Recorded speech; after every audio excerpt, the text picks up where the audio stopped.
ओम शांति। 17/9/2024 की मुरली है। मुख्य रूप से बाबा ने कहा, बाप ने जो राजयोग सिखाया था वो अभी फिर से सिखा रहे हैं। वो सर्वव्यापी नहीं है। बाप इस समय आबू में आकर विश्व में शांति स्थापन कर रहे हैं। उसका जड़ यादगार दिलवाड़ा मंदिर भी है। आदि देव यहाँ चैतन्य में बैठे हैं। यह चैतन्य दिलवाड़ा मंदिर है। यह बात समझ ले तो आबू की महिमा हो जाए और यहाँ भीड़ लग जाए।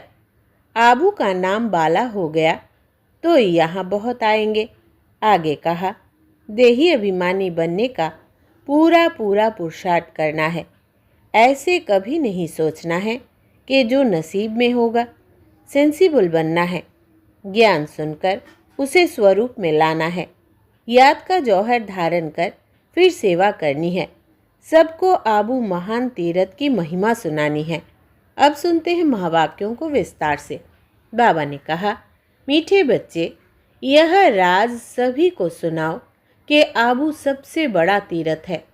स्वयं भगवान ने यहाँ से सबकी सद्गति की है। प्रश्न है, कौन सी एक बात मनुष्य अगर समझ जाए तो यहाँ भीड़ लग जाएगी? उत्तर, मुख्य बात समझ ले कि बाप ने जो राजयोग सिखाया था वो अभी फिर से सिखा रहे हैं। वो सर्वव्यापी नहीं है। बाप इस समय आबू में आकर विश्व में शांति स्थापन कर रहे हैं। उसका जड़ यादगार दिलवाड़ा मंदिर भी है। आदि देव यहाँ चैतन्य में बैठे हैं। यह चैतन्य दिलवाड़ा मंदिर है।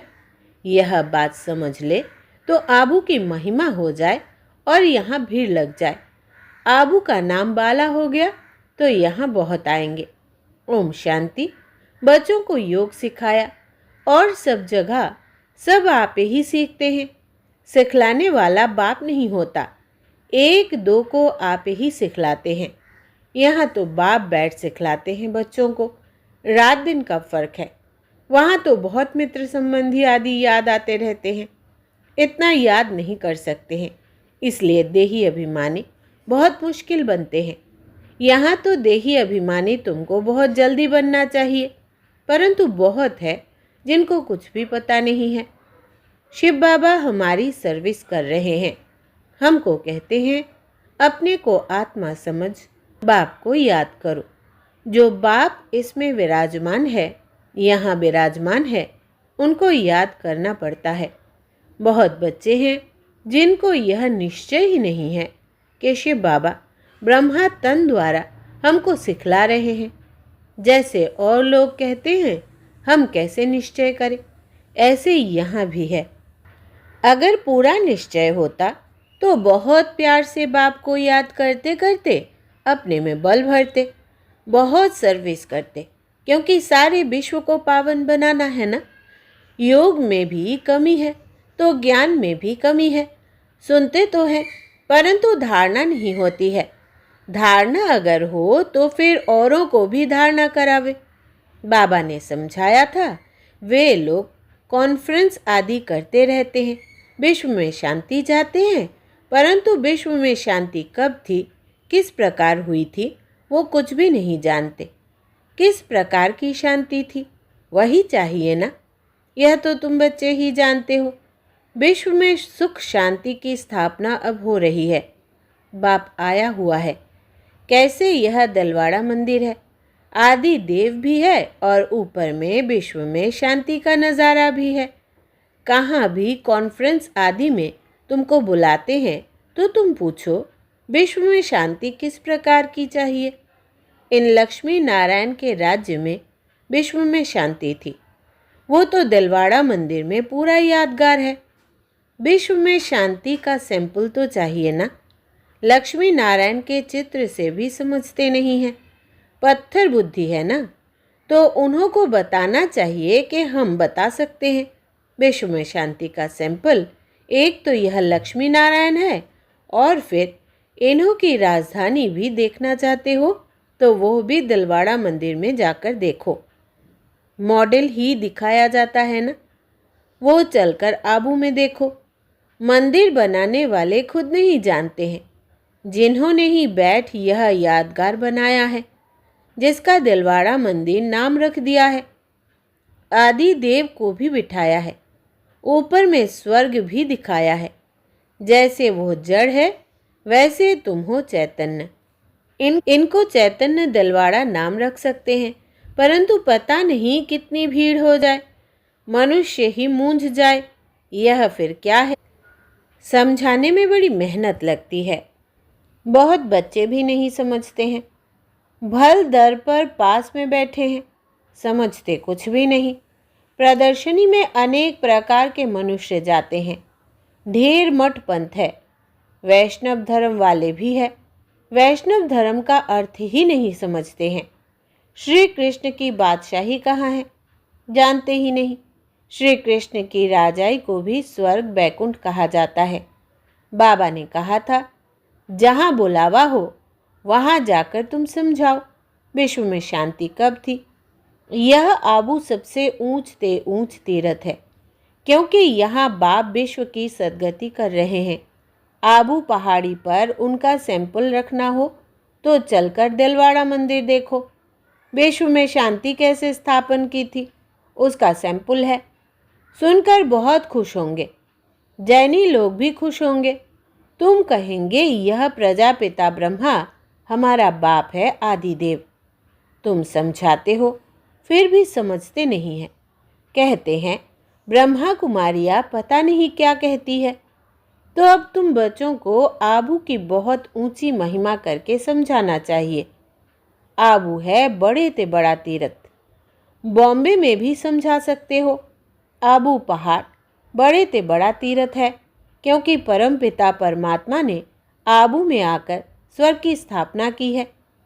कैसे स्वर्ग की रचना रची है, वो स्वर्ग का और आदि देव का मॉडल सब आबू में है, जिसको कोई भी मनुष्य समझते नहीं। हम अब जानते हैं, तुम नहीं जानते हो, इसलिए हम तुमको समझाते हैं। पहले तो तुम पूछो कि विश्व में शांति किस प्रकार चाहते हो। कभी देखा है? विश्व में शांति तो इनके अर्थात लक्ष्मी नारायण के राज्य में थी। एक ही आदि सनातन देवी देवता धर्म था, इनकी डिनाइस्टी का राज्य था। चलो तो इन्हों की राजधानी का मॉडल आबू में तुमको दिखाएं। यह तो है ही पुरानी पतित दुनिया, नई दुनिया तो नहीं कहेंगे ना। नई दुनिया का मॉडल तो यहाँ है। नई दुनिया अब स्थापन हो रही है। तुम जानते हो तब बतलाते हो। सभी नहीं जानते हैं, न बतलाते हैं, न समझ में ही आता है। बात है बहुत सहज। ऊपर में स्वर्ग की राजधानी खड़ी है, नीचे आदि देव बैठा है, जिसको एडम भी कहते हैं। वो है ग्रेट ग्रेट ग्रैंडफादर। ऐसी तुम महिमा सुनाएंगे तो सुनकर खुश होंगे। है भी बरोबर एक्यूरेट। कहो तुम श्री कृष्ण की महिमा करते हो, परंतु तुम जानते तो कुछ नहीं हो। श्री कृष्ण तो बैकुंठ का महाराजा, विश्व का मालिक था। उसका तुम मॉडल देखना चाहते हो तो चलो आबू में, तुमको बैकुंठ का मॉडल दिखलाएंगे। कैसे पुरुषोत्तम संगम युग पर राजयोग सीखते हैं, जिससे फिर विश्व के मालिक बने हैं, वो भी मॉडल दिखावे। संगम युग की तपस्या भी दिखाए। प्रैक्टिकल जो हुआ था उनका यादगार दिखाए। शिव बाबा जिसने लक्ष्मी नारायण का राज्य स्थापन किया, उनका भी चित्र है। अम्बा का भी मंदिर है। अम्बा को कोई 10-20 भुजाएं नहीं हैं, भुजाएं तो 2 ही होती है। तुम आओ तो तुमको दिखाएं। बैकुंठ भी आबू में दिखाए। आबू में ही बाप ने आकर सारे विश्व को हेवन बनाया है, सद्गति दी है। आबू सबसे बड़ा तीर्थ है। सब धर्म वालों की सद्गति करने वाला एक ही बाप है। उनका यादगार चलो तो आपको आबू में दिखाए। आबू की तो तुम बहुत महिमा कर सकते हो, तुमको सब यादगार दिखाए। क्रिश्चियन लोग भी जानना चाहते हैं, प्राचीन भारत का राजयोग किसने सिखाया, क्या चीज़ थी। बोलो चलो आबू में दिखाए। बैकुंठ भी पूरा एक्यूरेट बनाया है, ऊपर छत में। तुम ऐसा नहीं बना सकते हो, तो यह अच्छी रीति बताना है। टूरिस्ट धक्का खाते हैं, वो भी आकर समझे। तुम्हारा आबू का नाम बाला हो गया तो बहुत आएंगे। आबू बहुत मशहूर हो जाएगा। जब कोई पूछते हैं कि विश्व में शांति कैसे हो, सम्मेलन आदि में निमंत्रण देते हैं, तो पूछना चाहिए विश्व में शांति कब थी। वो जानते हो विश्व में शांति कैसे थी। चलो हम समझाए, मॉडल आदि सब दिखाए। ऐसा मॉडल और कोई कहाँ भी नहीं है।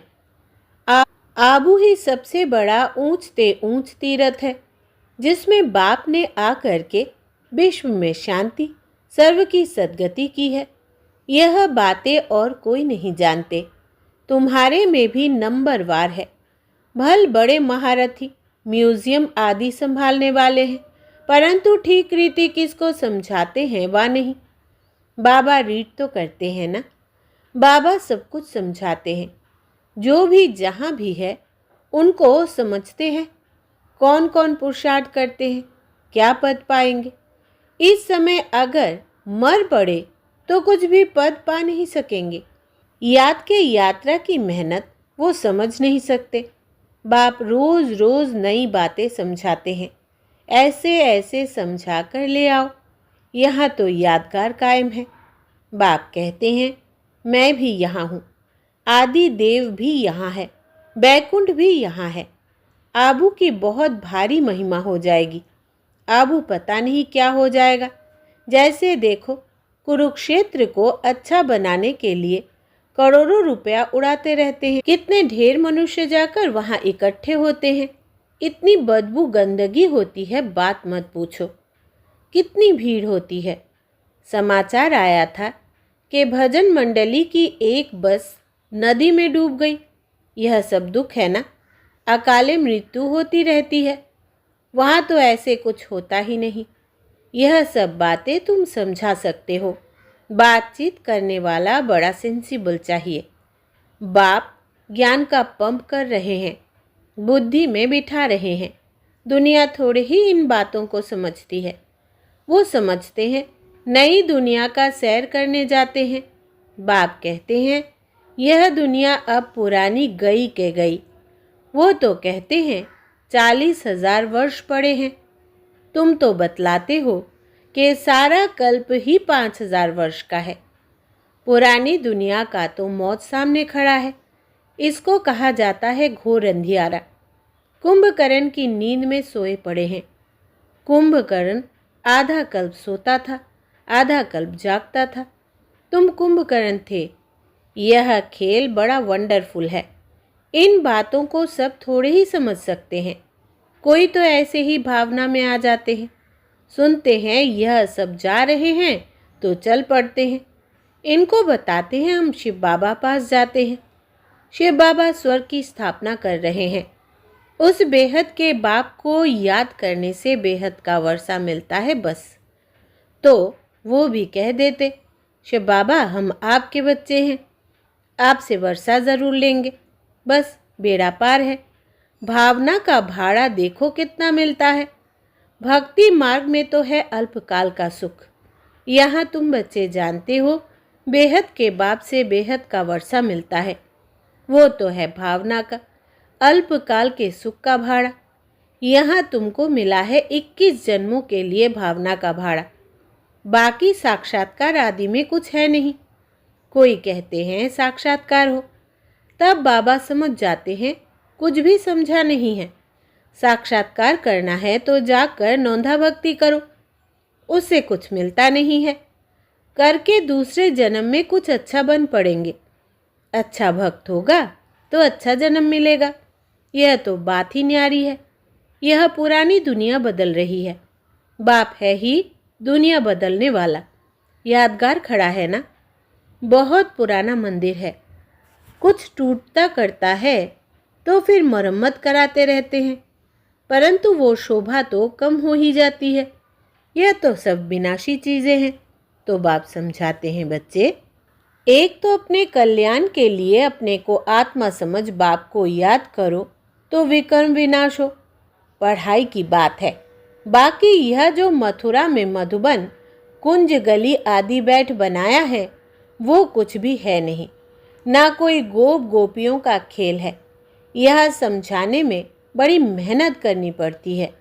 एक एक पॉइंट अच्छी रीति बैठ समझाओ। कॉन्फ्रेंस आदि में भी चाहिए योग बाला। तलवार में जौहर नहीं होगा, किसको तीर लगेगा नहीं। तब बाप भी कहते हैं अभी देरी है। अभी मान ले कि परमात्मा सर्वव्यापी नहीं है तो भीड़ लग जाए, परंतु अभी टाइम नहीं है।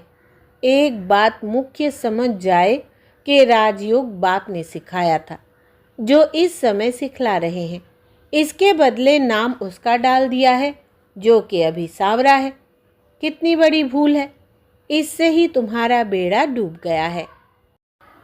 अब बाप समझाते हैं यह पढ़ाई सोर्स ऑफ इनकम है। स्वयं बाप मनुष्य को देवता बनाने के लिए पढ़ाने आते हैं। इसमें पवित्र भी ज़रूर बनना है, दैवी गुण भी धारण करने हैं। नंबरवार तो होते ही है। जो भी सेंटर्स है सब नंबरवार है। यह सारी राजधानी स्थापन हो रही है। मासी का घर थोड़े ही है। बोलो, स्वर्ग कहा जाता है सतयुग को, परंतु वहाँ का राज्य कैसे चलता है? देवताओं का झुंड देखना हो तो चलो आबू। और कोई ऐसी जगह है नहीं जहाँ ऐसे छत में राजाई दिखाई हो। भल अजमेर में स्वर्ग का मॉडल है, परंतु वो और बात है। यहाँ तो आदि देव भी है ना। सतयुग किसने और कैसे स्थापन किया, यह तो एक्यूरेट यादगार है।